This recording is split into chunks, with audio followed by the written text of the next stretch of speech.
Je m'appelle Christine Bronshozen, j'avais 20 ans en 1979 et je fréquentais déjà beaucoup, voire tout le temps, le milieu homo. Bon, à l'époque, moi j'étais bi et c'est un ami homo qui s'appelle Thierry Delcourt qui a également eu une émission sur Fréquence Gay qui m'a appelé un jour en disant Christine, je crois qu'on était avant l'été 80.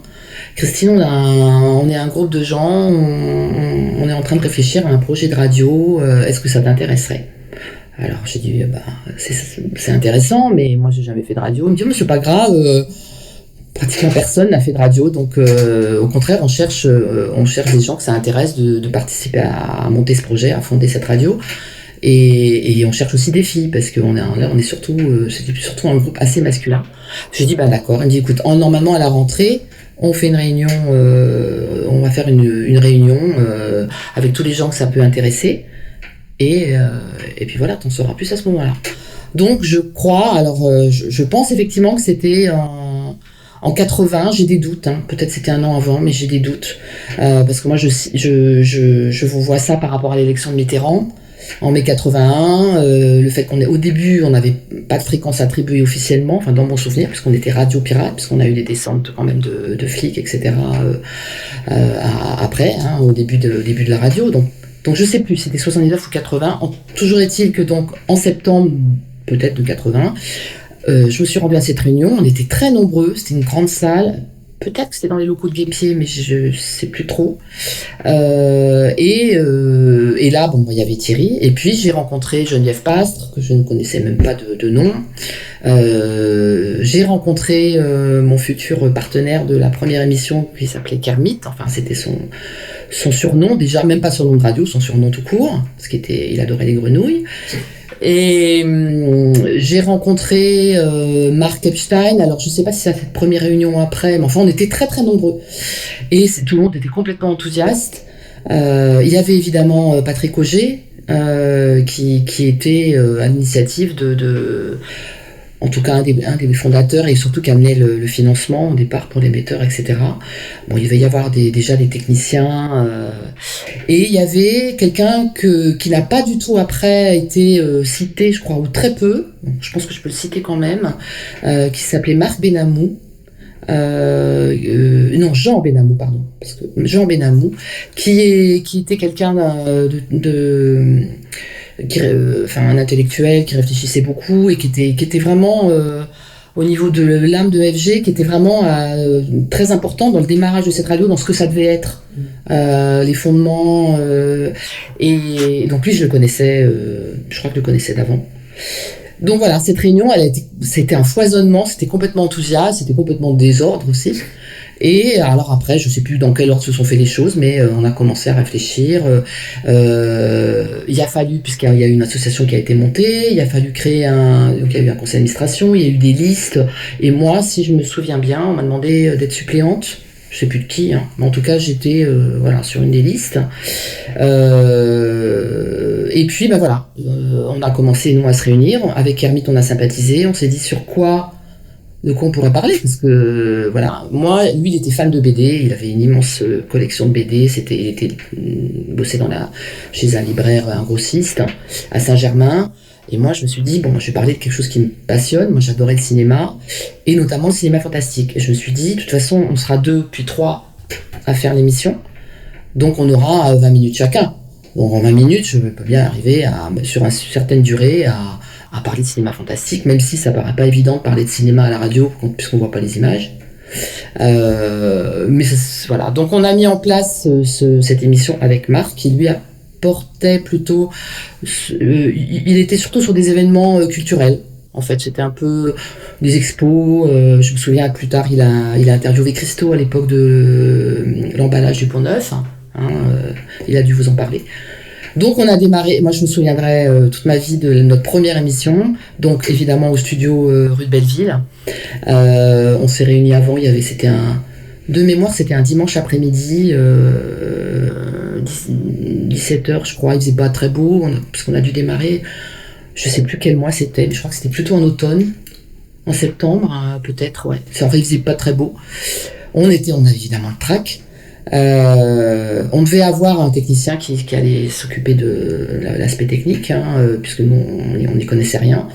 Et on a démarré. Et moi, je me souviens que même si on n'était que 3 dans un studio, qu'on n'avait pas conscience d'avoir des auditeurs, etc., on était quand même stressés. Et je crois qu'il y a une des auditrices qui a appelé pendant que je parlais, qui a dit « Dites-lui de respirer !» Parce que je savais pas placer ma voix, j'avais le trac, quoi. Donc j'enchaînais. Et voilà, et on a démarré. Alors ce qui est très drôle, c'est que j'avais parlé de ça à mes amis homo, mais pas plus que ça. J'en avais pas parlé à mes parents. Enfin, je vivais plus chez eux déjà à l'époque. Mais le lendemain, c'était donc un lundi. Je bossais déjà, j'avais un boulot de salarié. J'arrive à mon bureau et je vois sur mon bureau la première phrase que j'avais dite à la radio. De quelqu'un, d'un collègue qui était pas du tout homo. Alors, je sais pas comment il a fait pour tomber sur cette radio. Voilà. Donc, en tout cas, je trouvais ça drôle, quoi. Je me suis dit quand même, on peut être écouté. Donc voilà, on a commencé de cette manière. Alors peut-être vous vous demandez, mais en tant que bi, comment est-ce que je suis arrivée là? Déjà,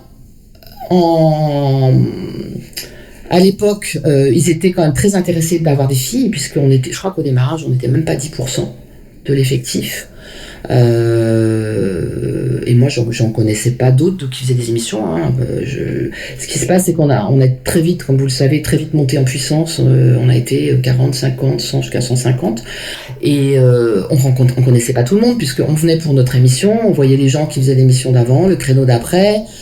Moi après j'étais au conseil d'administration, donc je connaissais un peu plus de gens, puis des sympathies, les atomes crochus qu'on pouvait avoir avec d'autres personnes, mais les autres filles, finalement, je les connaissais de nom, mais je les voyais très peu en fait.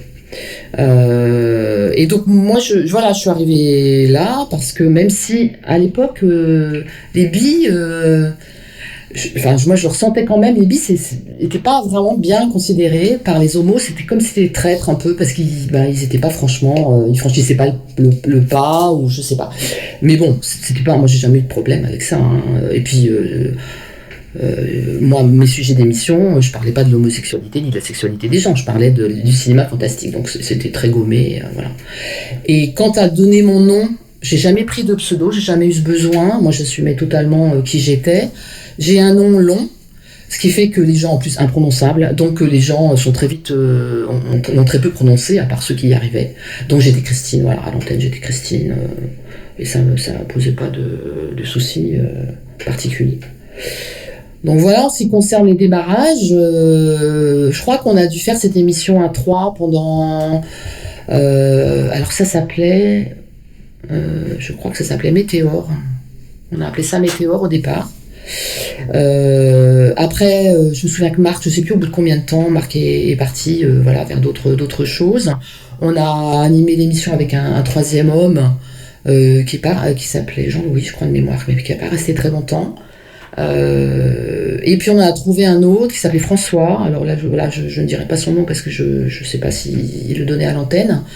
Qui était par ailleurs journaliste dans la presse écrite, et on a fait cette émission qu'on a complètement recentrée au bout de, je sais plus, peut-être un an et demi sur la bande dessinée, parce qu'il y avait tellement à dire. On avait beaucoup de succès, c'était la première émission de BD à la radio. À ma connaissance, il n'y en avait pas d'autres sur les radios publiques, enfin bon. Et donc tous les éditeurs étaient complètement enthousiastes. On avait des services de presse de partout.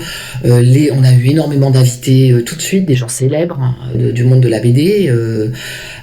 Donc on s'est dit que 1 heure c'était pas trop pour parler de ça. Moi je connaissais rien en BD, mais j'ai appris à aimer, à lire. Et donc on a consacré l'émission à la BD, et on a fait cette émission pendant de mémoire jusqu'à 85, en couvrant des festivals, etc. Moi j'ai couvert le temps où j'ai parlé du cinéma fantastique. Je me souviens, je couvrais le festival du Grand Rex. À l'époque il n'était pas encore à Avoriaz, le cinéma du film fantastique, il était au Grand Rex. Donc je couvrais ce festival pour la radio, voilà. Donc voilà, ça c'était vraiment le point d'attache avec la radio, c'était cette émission sur la BD qu'on a ensuite rebaptisée, on a marché sur la bulle. J'étais très fière d'avoir trouvé ce nom. Et honnêtement, on n'a jamais eu de problème pour avoir des invités, ou en direct, qui venaient dans le studio, ou bien, voilà, on faisait des montages, on allait les interviewer chez eux. Enfin, c'était quand même un monde très sympa. On a couvert les festivals d'Angoulême pendant plusieurs années. D'excellents souvenirs quoi, de ça. Et puis, j'ai été sollicitée pour faire d'autres émissions assez rapidement. Je me souviens d'avoir fait quelques émissions, alors je sais pas si c'était pour boucher des trous dans la grille des programmes, peut-être, où il y avait 2 heures par-ci, 2 heures par-là. On m'a demandé de faire une émission qui touchait un peu au mode de vie lesbien. Alors je sais pas si ça a du sens de dire ça aujourd'hui, parce que pourquoi mode de vie lesbien, mais bon, je sais même plus comment ça s'appelait. Et donc j'ai fait ça quelques fois, où j'allais interviewer des filles pour leur faire parler de la manière dont elles vivaient, dont elles assumaient ou pas leur homosexualité vis-à-vis de leur entourage professionnel, familial, etc., etc. Donc c'était assez sympa à faire, parce que c'est pareil, les lesbiennes n'avaient pas tellement l'occasion non plus d'être entendues, écoutées, sollicitées. Donc ça, c'était des bons moments aussi. Au-delà de ça, et ça c'est ça aussi qui fait qu'on a tous des souvenirs merveilleux de cette époque, c'est que on nous demandait, par exemple, on avait énormément d'invitations pour aller voir des pièces de théâtre, des films en avant-première, etc., etc. Et on nous demandait, on nous donnait des places et on nous disait, quand tu sors de la pièce ou quand tu sors de la séance, tu nous appelles. Alors soit parce que ce soir-là il y avait une émission culturelle, je sais plus mais et en direct on te prend et tu nous dis, voilà, tu nous donnes ton ressenti sur la pièce, que t'en as pensé, etc. Donc ça on le faisait régulièrement. Qu'est-ce qu'il y avait d'autre? Moi, je passais j'ai vécu tous les studios jusqu'en 85. À une époque, j'habitais à côté de la Tour Reflet. D'ailleurs, j'en profite pour placer une anecdote là, parce qu'après, je vais oublier. La Tour Reflet, on était, je crois, au 33e étage. Moi, j'habitais donc à côté. Et je faisais, à ce moment-là, je crois, j'ai dû commencer à faire partie du conseil d'administration à ce moment-là. Et il fallait qu'on récupère le bail de cet appart. Enfin, c'était pas évident. Alors, il était hors de question de dire que c'était pour une radio. Donc, je me souviens avoir, avec Patrick Auger, joué le rôle du couple hétéro, aller visiter cet appartement où on se donnait du chéri, qu'est-ce que t'en penses et comment tu vois, etc. Et donc, voilà. Alors, il y avait sûrement quelqu'un qui nous accompagnait, qui devait être technicien pour voir un peu comment... Mais donc, qu'on a dû faire passer pour un architecte d'intérieur, parce que c'était quand même des grands locaux, voilà. Enfin bon, voilà, je me souviens de cette visite. Bon, visiblement, on a été crédible, puisqu'on a eu le bail. Voilà. Donc ça, c'était très drôle aussi, cet épisode. Et donc, à la Tour Reflet, comme j'habitais pas loin, mais je crois que je passais 5 soirs sur 7 à la radio, parce qu'il y avait toujours, j'allais peut-être donner un coup de main pour le standard ou autre. Voilà, mais j'avais l'impression que... Moi, mon patron à l'époque, qu'il était tout à fait au courant. C'était une petite boîte. Il me disait, mais moi, je sponsorise Fréquence Gay, en fait, parce que je me voyais arriver des matins. Après, on avait toutes ces sorties pour... ces émissions directes du Palace tous les mardis. Après, on avait la Scala. Enfin, on a fait plein de choses. Donc il voyait bien, j'avais 20 ans, 22 ans, je tenais forcément le coup, quoi. Mais il voyait bien qu'il y a des matins, j'étais pas fraîche quand j'arrivais, quoi. Et il disait, moi je sponsorise Fréquence Gay à ma manière, quoi, parce que finalement, je paye quelqu'un qui passe ses nuits à la radio. Et au grand souvenir évidemment de cette époque, c'est que j'ai pas connu, bon évidemment je connaissais Pablo, etc., puisqu'après on en parlera dans un deuxième temps, les manifs pour avoir la fréquence, etc. Mais donc dès le départ, je pense qu'il y a eu des émissions de Pablo, il y a eu des émissions des petites annonces qui étaient évidemment qui ont beaucoup contribué à faire connaître la radio et à la... Donc il y avait Okan Game et Jean-Luc Hénig que je connaissais pas de nom, de réputation, mais puis après il y a eu Michel Coquet qui est arrivé, avec qui j'ai vraiment sympathisé, et Michel m'a dit un jour, écoute, est-ce que tu pourrais de temps en temps venir pendant l'émission, parce que évidemment il y a que des mecs, bon, les émissions, le vocabulaire était assez cru. Il y avait les gentils reporters, Jean-Michel et Pascal, qui allaient voilà, vérifier certaines choses au domicile des personnes. Bon, il y avait voilà. Et ça pouvait effaroucher certaines lesbiennes qui pouvaient.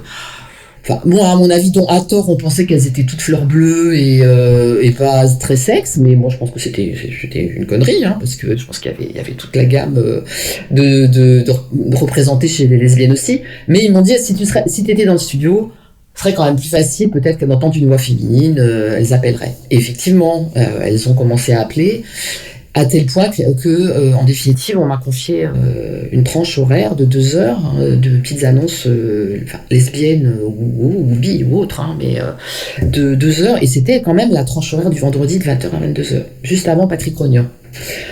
Donc c'était une super tranche au niveau, pour l'audience. Bon, nous, après, on filait en boîte, évidemment, hein, 22h le vendredi, qu'est-ce qu'on pouvait faire d'autre. Donc ça a été un grand moment, parce que, bon, moi, j'avais été rodée, hein, quand même, au direct depuis 2-3 ans, parce que ça a dû arriver bien après, hein, peut-être en 82, ou je sais pas. Je crois que j'ai dû les faire pendant 2 ans, je crois, au moins.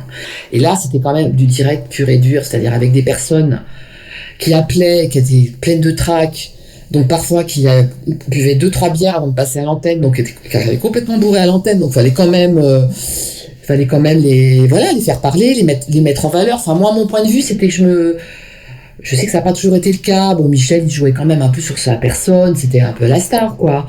Moi, j'ai pas du tout joué cette carte-là. Moi, je m'en foutais, j'étais Christine et j'avais envie que ces personnes-là qui appelaient quand même pour rencontrer une femme, ils parviennent, que ça les aide.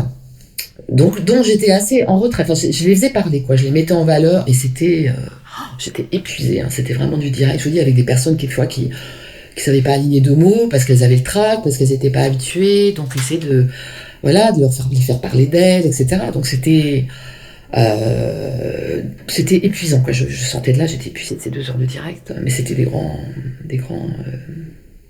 souvenirs magnifiques, quoi. Voilà sur les émissions.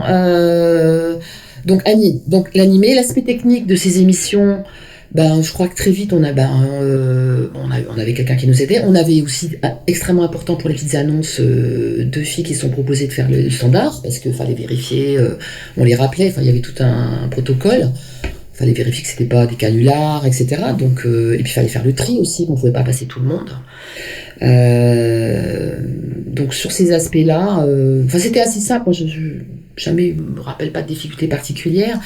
Je crois que sur certaines émissions, on a même à un moment donné, on tournait, on faisait la technique aussi. On a appris à faire ça. C'était pas très compliqué. On n'avait pas un matériel non plus très sophistiqué à l'époque. C'était pas très compliqué non plus. Sur ces émissions-là, il y avait un point qui nous importait beaucoup. Alors surtout sur la BD, c'était la musique. La musique qu'on passait. Et donc à l'époque, bon, évidemment, il y avait des émissions purement musicales avec des gens qui recevaient certainement aussi des services de presse, etc. Mais nous, on a toujours fonctionné avec nos discothèques, enfin nos musiques. On faisait très attention à ce qu'on passait. Donc on amenait nos propres morceaux qu'on sélectionnait avant.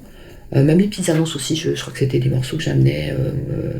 C'était très foisonnant à l'époque, hein. C'était le début. Il y avait la New Wave, il y avait les Mortal Coil. Je me rappelle des groupes qui n'étaient pas du tout connus, même du grand public, hein. On était assez en pointe là-dessus, quoi, globalement, et on amenait nos propres morceaux. Des pubs, il n'y en avait pas, hein. Honnêtement, au début, surtout, on n'avait pas d'annonceur, hein. Ça, on a dû vous le dire, on avait beaucoup de mal. Autant maintenant, quand il y a qu'à avoir le milieu de la mode, ils sont complètement dans tout ce qui est un peu transgressif, c'est bienvenu. À l'époque, on avait beaucoup de mal à avoir des annonceurs. Donc je me souviens pas qu'il y avait des coupures publicitaires dans nos émissions.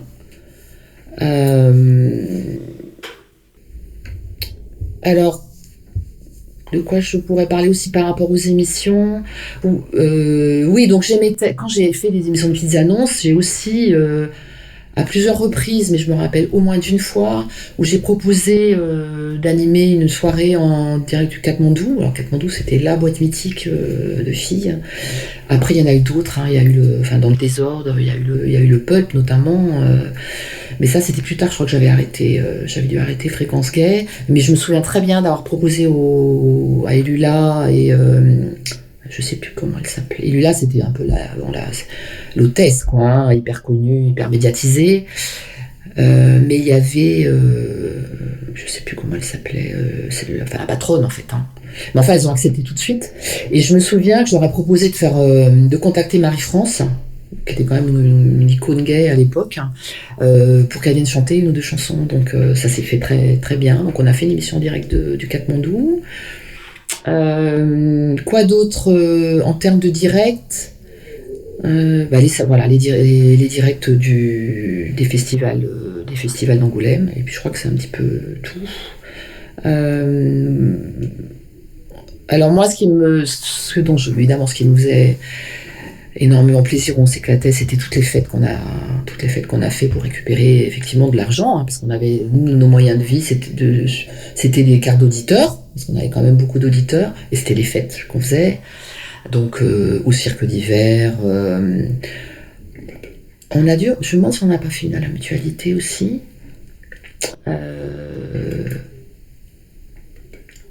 Au Bataclan. Je me souviens beaucoup du cirque d'hiver, parce qu'on en a fait plusieurs, et le lieu était quand même très, très particulier. Hein, parfois, quand on approchait des foules, il y avait un peu des odeurs caractéristiques, on va dire. Donc ces fêtes qui étaient géniales, où on donnait un coup de main au vestiaire ou autre, quoi. Hein. Ça a été une grande époque. Et puis, moi, il y a aussi tout l'aspect conseil d'administration, puisque j'ai eu conseil d'administration pendant pas loin de 2 ans, je crois. Donc moi, je suis arrivée, je crois peut-être, il me semble que Luc Olivier Bézieux était encore président, je crois. Hein, je crois. Hein.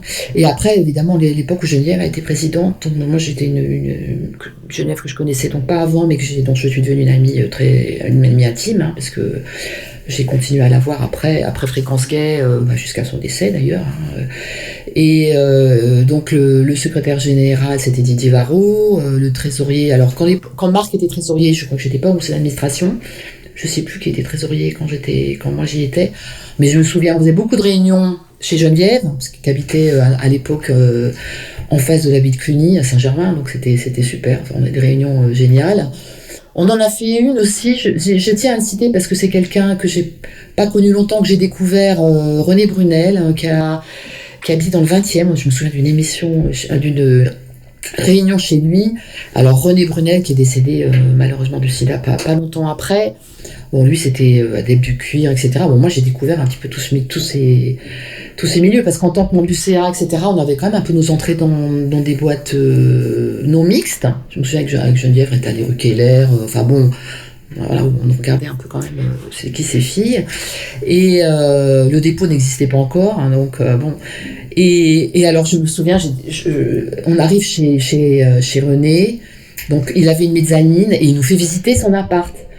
Et donc, il y avait moi, et alors on monte, et alors sur la mezzanine, il y avait un sling, il y avait une grande poubelle, je me souviens, alors il nous montre la poubelle, et il y avait les chaps, il y avait tout un tas de matériel dans la poubelle, donc il a refermé le couvercle, mais c'était drôle, parce que, bon, voilà, on trouvait ça génial que les gens vivent leur sexualité et tout ce qu'ils avaient envie de faire librement, enfin, c'était des rencontres que j'aurais jamais faites si j'avais pas été à Fréquence Gay, quoi. C'est quelque chose qui me revient comme ça.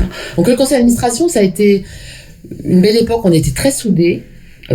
Il y avait déjà des dissensions à l'extérieur, parce que une association, la vie associative, que ce soit celle-ci ou celle-là, il y a eu des pushs, enfin il y a eu des AG terribles, où les gens s'invectivaient, s'insultaient, enfin ça a été terrible, hein, je crois qu'elle a quand même pris des coups, enfin elle avait l'habitude, et puis c'était une guerrière, donc et donc très soudés, surtout à l'époque où il a fallu se battre pour avoir une fréquence. Donc des sittings, des manifs. Moi, je me souviens être allée aussi il y avait la haute autorité, c'était Michel Cotta à l'époque, et Geneviève, qui était prof, hein, qui n'était pas disponible forcément en journée. Elle m'avait demandé, quand il y a eu vraiment les moments d'attribution des fréquences, on savait qu'il y avait des commissions, etc., qui avaient lieu. elle m'a demandé d'aller porter un bouquet à Michel Cotta, enfin là où elle s'était rue, c'était vers Trocadéro, je crois. Je sais pas si c'était avenue Georges Mandel ou la Haute Autorité où elle siégeait. Alors c'était la Haute Autorité ou le CSA, je sais plus. Enfin, et en plus elle avait su par des connaissances que Michel Cotta traversait un événement familial très très dur, et donc elle m'avait fait envoyer une grande gerbe de fleurs, voilà, dont elle avait été remerciée d'ailleurs par Michel Cotta. Enfin, où il y a eu voilà plein d'épisodes. Je sais qu'on avait été reçus par c'était je crois Marthe Mercadier à l'époque. Il y a eu un ministère du droit des femmes avec Yvette Roudy, de mémoire, hein, et il me semble qu'il avait nommé Marc Mercadier sur ces questions culturelles, radio, etc. Je crois que c'est Marc Mercadier, donc on était allés rencontrer. Donc ça, c'était des grands moments, donc bon, plus militants évidemment, parce que là, on était dans la rue, on mobilisait puis les auditeurs. Moi, vraiment, je me suis rappelé toujours d'avoir eu un soutien sans faille des auditeurs, donc c'est l'administration, on recevait du courrier, bon, pour nos émissions un petit peu aussi, mais je me souviens, on avait beaucoup de lettres de prisonniers, de gens qui écoutaient la radio en prison. Et voilà, ce soutien-là qui nous portait, et puis des grands moments qui étaient à la fois sérieux parce qu'on avait des vrais enjeux, mais en même temps évidemment très festifs parce que il y a eu les premières, je sais pas de quand datent les premières Gay Pride, mais il me semble que c'était quand même aussi dans ces époques-là, hein, Pablo, on a des photos, hein, grâce à Jean-Michel et autres, hein, Jean-Michel Maillet, qui était voilà sur le capot allongé tout en rose sur le capot d'une voiture, voilà, donc c'était extrêmement festif, et j'ai eu l'occasion d'en reparler avec des gens que j'ai retrouvés grâce à ce groupe qui s'est formé. On a retrouvé des anciens, même si on a eu des vies très différentes après. Mais on évoque tout ça, c'est-à-dire ce paradoxe d'avoir en même temps été une explosion de moments de joie, de bonheur, et puis quand même le sida, hein, qui, à une époque, a été extrêmement bien revue, bien traduite sur le film Sans vêtements, battements par minute, que j'ai pas réussi. C'est fou, ça m'émeut d'en parler parce que c'était une époque hyper dure. En même temps, on a perdu des amis. Je suis désolée, ça me revient. C'était très douloureux, quoi. Bon, il n'y avait pas une semaine sans qu'on perde quelqu'un qu'on connaissait de la radio. Et pardon, ce film, j'ai mis beaucoup de temps avant d'aller le voir parce que je savais que ça allait me replonger dans cette partie très dramatique de l'époque. Et je crois que c'était un autre extrême. On avait besoin de faire la fête, quoi, pour compenser un peu cet aspect dramatique qui était, voilà, qui nous touchait de plein fouet, quoi. Ouais, je suis désolée. Et c'était, voilà, c'est une époque qu'on a vécu à fond, quoi. C'était un grand, voilà. Alors j'ai pas de nostalgie parce que je crois que j'aurais pas pu la vivre aussi intensément que je l'ai fait. Donc c'est plus que ce plaisir de retrouver les anciens, et puis c'est ce plaisir de savoir qu'il y a tant de gens que ça intéresse. On savait pas à l'époque qu'on allait être la seule radio au monde à émettre aussi longtemps en direct 24 heures sur 24, quoi, avec une durée de vie plus de 10 ans. Bon, après ça s'est transformé, il y a eu l'aspect plus commercial, c'est devenu une radio musicale, etc. Mais on savait pas ça. Maintenant, avec le recul, on se dit quand même, on a participé à ça et c'est génial, quoi. Alors pourquoi j'ai arrêté, je pense que ça. Moi, il y avait des gens Didier Varro, Alex Taylor, même Marc, qui finalement se sont découvert une vocation, qui sont partis là-dedans. Bon, moi, j'avais déjà un boulot qui avait rien à voir avec ça, et j'avais pas non plus d'ambition spécialement artistique ou autre, quoi. Hein. Peut-être une certaine humilité aussi, hein. Où je me suis dit à un moment donné, voilà, j'ai fait mon temps, place aux autres. Peut-être que on a quand même vu du temps des dissensions, peut-être ça m'a usé aussi un peu. C'était fatigant là, moi je me rappelle, je suis quelqu'un de positif, d'optimiste. Je me rappelle, à part ce que je viens d'évoquer, mais je me rappelle surtout des bons côtés. Mais je pense qu'il y a eu du temps de Geneviève, de sa présidence. Il y a eu des moments très durs où elle a été attaquée. Et puis vraiment une énergie négative parce que forcément, il n'y avait pas d'enjeu financier, on était tous bénévoles. C'était des luttes de pouvoir, hein, intestines, mais qui ont été loin quand même, quoi. J'ai continué les émissions, je crois, après que Johnny avait pas, et quitté la présidence. Mais après, bon, voilà. Et puis aussi, on était avec Kermit. Peut-être Kermit était un peu fatigué aussi. Voilà. Enfin, ça s'est fait naturellement. Il n'y a pas eu, je crois, un jour, on se dit on s'arrête. Ça s'est fait naturellement. Il y a eu des remaniements de la grille des programmes. Il y avait peut-être besoin de d'autres créneaux. Parce que je crois qu'il n'y a pas eu d'autres émissions de BD après nous. Hein, je crois que ça s'est arrêté là. De mémoire. Hein. Donc ça s'est fait naturellement, sans tristesse, sans rien. Voilà, on a continué chacun notre vie. Moi, je dois quand même dire, parce que j'ai quand même rencontré une amoureuse grâce à la radio. Parce que, oui, voilà, c'était aussi une des choses que ça m'a apporté. Moi, à l'époque, comme je vous disais, j'étais bi, et puis le fait j'étais amenée à fréquenter beaucoup plus de filles. Et je me suis dit, tiens, et si je passais une annonce? Si je passais une annonce? Alors, je crois que je l'ai passée. J'ai pas dû la passer dans mon émission, évidemment. Parce que de temps en temps, je passais la main parce que c'était le vendredi soir, mais de temps en temps, je partais en week-end, donc j'avais une autre amie qui s'appelait Neddy qui prenait le relais. Je crois que je l'ai passée dans l'émission de Michel Coquet. Donc je lui ai dit, écoute, je vais passer une annonce, mais évidemment, tu dis pas que c'est moi. Et donc, j'ai passé une annonce. Et j'ai eu évidemment des réponses. Et dans ces réponses, il y a eu une personne qui a tout de suite reconnu ma voix, et parce qu'elle écoutait la radio et elle écoutait l'émission de BD. Donc elle a su que c'était moi. Et puis voilà, et puis je l'ai rencontrée, et voilà, on a eu une vraie histoire d'amour, donc grâce à la radio. Donc ça, c'est quand même une des choses que ça m'a apporté. Et par ce biais-là, on avait effectivement des auditeurs, du courrier d'auditrice, surtout pour les petites annonces. Oui, on voyait à quel point ça apportait aux gens de pouvoir être écoutés. Alors évidemment, dans les petites annonces, c'était plus leur vie sentimentale qu'elles abordaient, mais bon, il y avait d'autres émissions, des émissions de Pablo, enfin voilà, qui leur donnaient la parole. Et je pense que ça a été... je mesure pas vraiment, en fait, quand même. On le voyait un peu aux manifs et puis aux fêtes, mais je pense que ça a eu un impact énorme sur les gens qui débarquaient à Paris, qui savaient qu'il y avait quand même cette radio, puis le moyen de rencontrer d'autres gens dans des fêtes, je trouve que ça a eu un impact énorme d'un point de vue social, voire sociologique, cette radio, que je mesure pas moi-même, hein, mais ça a été très important. L'émission de rencontre, c'était quand même un peu... Je passe une annonce ce soir, j'espère rencontrer des gens, puis après les gens, on faisait suivre les numéros, enfin il y avait tout ce protocole, on communiquait les numéros de téléphone des gens qui voulaient être appelés aux gens, puis on suivait pas forcément. De temps en temps on avait une aide d'une personne qui disait qu'elle avait rencontré quelqu'un grâce à nous, mais voilà, on suivait pas. Il y avait quand même un grand respect de l'anonymat, de ces gens qui avaient déjà le courage d'appeler, enfin voilà, de faire un chemin. Il y avait quand même déjà... Enfin, faut se replonger dans 40 ans en arrière quand même, que l'homosexualité, c'était quand même encore beaucoup tabou, etc. Donc des gens qui déjà, ne serait-ce que pouvoir écouter cette radio, c'était énorme. Donc nous, en même temps, on n'était pas du tout intrusifs par rapport aux gens.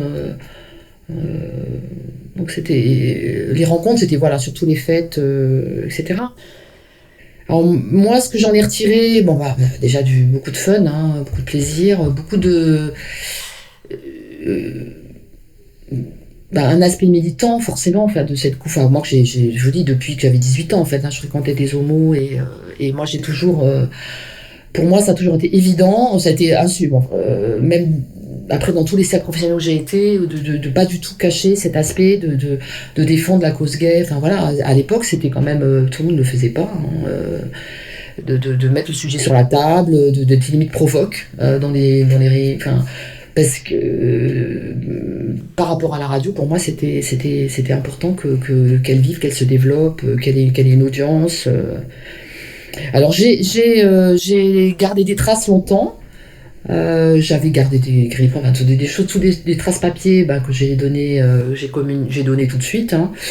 J'ai gardé beaucoup d'enregistrements avec des petites cassettes de l'époque que j'ai trimballé de déménagement en déménagement jusqu'à ce dernier déménagement que j'ai fait en date et où je me suis dit mais qu'est-ce que je vais faire de ça? Et j'ai tout jeté. Voilà. J'avais des témoignages, des émissions. Et puis, voilà, je me disais, bon, qui ça va intéresser? J'ai pas gardé, j'avais gardé très peu de contact avec des gens de la radio, très peu. Donc j'ai jeté, voilà. Bon, mais je sais qu'il y en a d'autres qui heureusement n'ont pas jeté ça. Oui, on avait l'impression aussi, j'ai pas soulevé ce point-là, mais on avait quand même l'impression, enfin moi j'avais l'impression d'être privilégiée quand même, de vivre ça. Tout l'aspect musical, donc j'évoquais toutes ces tendances, ces nouveaux tendances musicales avec des DJ, Patrick Cognan qui était après nous, Thierry Delcourt qui faisait une émission aussi sur beaucoup de la new wave, etc. Donc on recevait des disques, on écoutait beaucoup. Donc on avait l'impression d'être branché, quoi. Voilà, faut dire le mot, par rapport à d'autres radios qui n'étaient pas très en pointe par rapport à ça. Donc, et ça, d'avoir vraiment été en phase avec cette époque-là, ça c'était je vais pas dire une fierté, mais ouais, un privilège quand même d'avoir été en prise aussi avec cette époque-là, à ce niveau-là, tu vois, au niveau artistique. Après, moi, j'avais déjà des contacts avec des artistes, etc., donc que j'ai maintenu. Que vous dire d'autre? Je sais pas. Oui, on a bien vu comment aussi l'homosexualité est devenue quand même un sujet beaucoup plus, beaucoup moins tabou, même très tendance, hein, faut le dire, même dans le milieu de la mode, etc. Mais moi, ça m'a permis, par exemple, de rencontrer des premiers traves. Je dis traves parce qu'à l'époque, c'était pas du tout, comment dire, négatif. Eux-mêmes, ils disaient traves, quoi. Les premières drag queens. Donc à l'époque, il y avait effectivement à la radio tout l'éventail de la manière dont les homos vivaient, surtout les garçons, hein, parce que les femmes, c'était différent. Les femmes, ça a quand même été toujours, j'allais dire, plus sage, quoi. Même les fêtes, où il y avait les fêtes dans des boîtes gays, moi je sortais déjà beaucoup dans des boîtes gays, il y avait quand même beaucoup plus d'hommes, même si c'était des boîtes mixtes, beaucoup moins de filles. Je sais pas si elles étaient plus sérieuses ou quoi, généralement j'étais pas du tout sérieuse, donc je faisais un maximum de fêtes. Mais donc, chez les hommes, les homos, il y avait des gens, à la limite on n'aurait jamais dit qu'ils étaient homos, d'autres qui l'assumaient total, d'autres qui étaient des folles, hein, les folles tordues comme ils disaient à l'époque. Pablo en était un très bel exemple. Et puis il y avait les premiers traves, les premiers trans, voilà, c'était des très belles rencontres, qui c'était une grande ouverture alors évidemment à l'époque, j'imagine à 40 ans, les queers, alors peut-être que déjà aux États-Unis il y avait déjà peut-être les gender studies, c'est les mouvements queer et tout, mais à l'époque en France absolument pas, hein, c'était LGBT point barre, donc il n'y avait pas tous ces mouvements là. Par contre, ces personnes, elles existaient. Et donc, la radio nous a permis de rencontrer certaines-unes, de leur donner aussi de la parole dans d'autres émissions, hein, certainement. Mais pour moi, ça a été une grande richesse d'avoir accès à ces personnes. Évidemment, depuis, moi, c'est des gens qui font partie de mon entourage. Mais je crois que les premières drag queens, on les a connues au fait de la radio. Hein, et il n'y en avait pas beaucoup. Maintenant, c'est devenu très tendance, ce phénomène moving, tout ça, mais à l'époque, pas du tout. Je dis 40 ans en arrière, quand même. Moi, je me dis quand même, waouh, c'était donner une visibilité, et je suis très, très heureuse d'avoir fait partie de cette époque, en fait.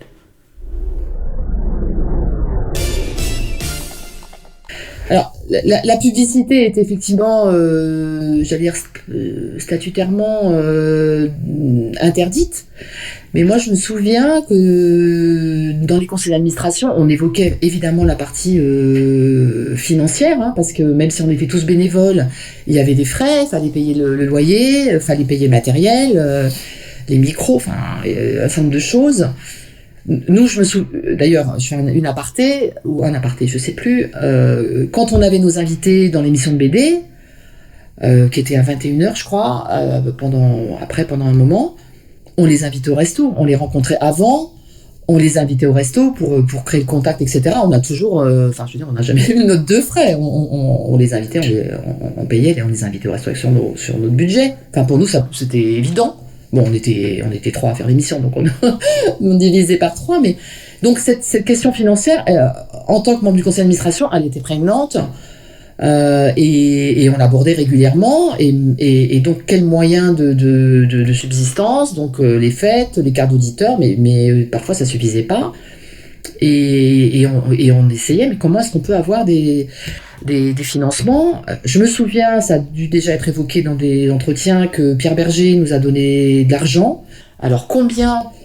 Je me demande, je crois que ça devait être, on était en francs à l'époque, je me demande si c'était pas 10 000 francs, ça me paraît pas beaucoup. Est-ce que 100 000 francs, ça me paraît énorme? Je sais qu'il nous a donné une somme qui était quand même importante pour l'époque. Et s'il nous a donné de l'argent pour le fonctionnement, peut-être on a dû peut-être essayer d'avoir d'autres financements, alors plutôt les marques de produits de beauté, enfin l'aspect mode, quoi, parce que je vois pas un magasin de bricolage, pour ne pas le citer, venir faire de la pub sur Fréquence Gay. Vous voyez, enfin, de toute façon, il y avait quand même aussi vraiment les débuts d'un business gay. Il y a eu des articles sur David Girard à l'époque, je me souviens à la Gay Pride, qui avait son char, etc. Donc lui, on a bien dû essayer de le solliciter pour voir comment il pouvait d'une manière ou d'une autre à la fois subventionner quelque part Fréquence Gay, mais aussi avoir un retour pour lui de business. Je sais plus. Mais c'était une question qui était abordée à chaque CA, parce que on avait quand même cette responsabilité-là aussi, de faire perdurer la radio. Moi, j'ai jamais. Je pense que pour certains qui passaient beaucoup de temps, c'était peut-être une vraie question. Moi, je gagnais ma vie à l'époque, j'avais un CDI, donc pour moi, j'ai jamais attendu quoi que ce soit de ce point de vue-là. Je pense que on évoquait la lutte de pouvoir tout à l'heure, les luttes de pouvoir. Je pense que dans beaucoup d'associations, la reconnaissance, elle se fait pas forcément par l'argent, elle se fait par le pouvoir, d'où ces luttes intestines pour les gens, voilà, qui étaient comme ça, qui étaient formatés comme ça.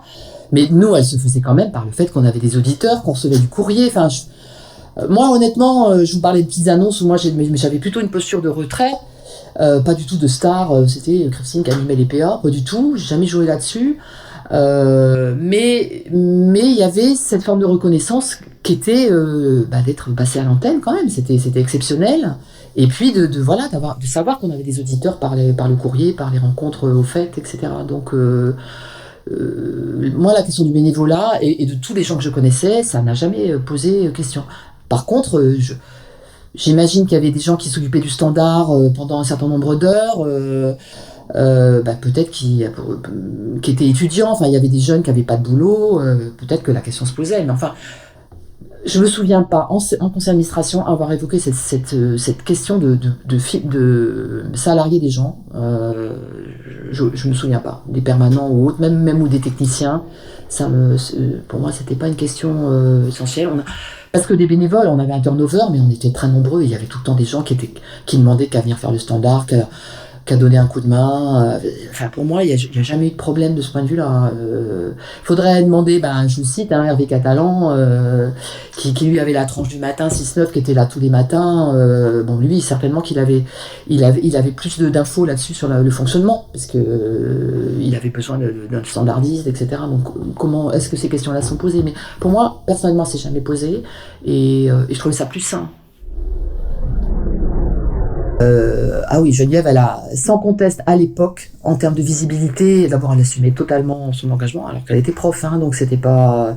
Bon, elle était dans un lycée un peu en pointe, on a un lycée pilote, je crois, je le cite pas parce que peut-être il faut pas le citer, j'en sais rien, mais elle assumait totalement, et vis-à-vis de ses élèves, des parents d'élèves, etc.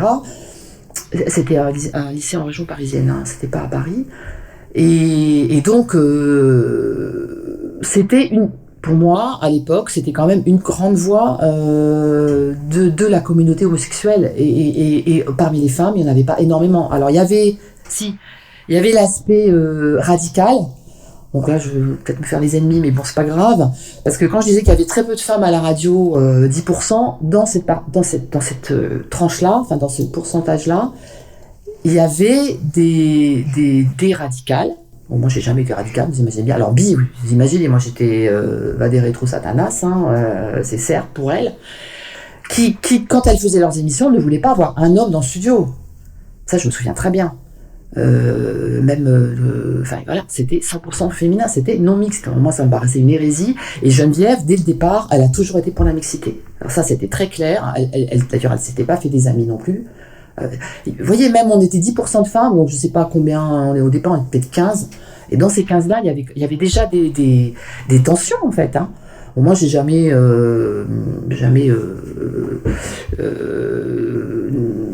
comment on dit, donner le flanc à ça. Enfin voilà, je les fréquentais pas, c'était pas ma façon de voir. J'étais plutôt dans moi avec les garçons. Bon, mais Geneviève, c'était une ardente. Elle défendait vraiment la mixité.